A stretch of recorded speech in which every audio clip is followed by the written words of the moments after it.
আপু তোমরা তো পড়াশোনা করো, আমার নামটা লিখে দাও। লিখে দিলাম। তখন ওরা বললো যে আমরা স্কুলে পড়ি না, তোমরা কি আমাদের পড়াবা? তখন ছিলাম আমরা 3 জন, পরে 3 জন থেকে আর কি স্টার্ট করলাম পড়ানো। 4 জন, 2 জন ফুল বিক্রি করতো আর 2 জন কলম বিক্রি করতো। তো আমি দেখলাম যে ওরা এত ছোট বয়সে ওদের ফ্যামিলির জন্য ওরা এখন ইনকাম করতেছে, তো আমি ওদের সাথে বসি।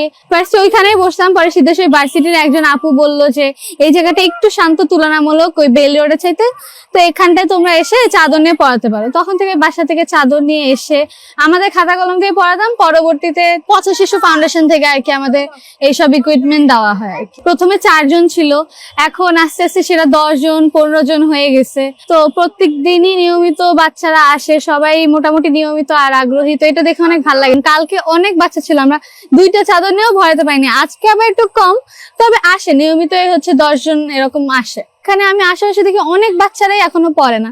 তো আমার উচিত তাদের গার্জিয়ানদের সাথে মনে হয় যে কথা বলে যাতে তাদের ভর্তি করানোর যে ব্যাপারটা, কারণ কি তারা মনে করে যে ফ্রি স্কুলে গেলেও হয়তো খরচ হবে বই খাতা টাতা। তো আমার মনে হয় এটা জনসচেতনতা বাড়াতে হবে। আসলে বাধা যেটা মেইনলি হয় সাউন্ড। আর এখানে এত মানুষজন মাঝে মধ্যে আসে, কথা বলে, ভিডিও করে এন্ড করে, তো সেটাতে আমাদের কোনো সমস্যা হয় না। কিন্তু দেখা যায় সব সময় আসলে একটু পড়াতে তো একটু ডিস্টার্ব হয়।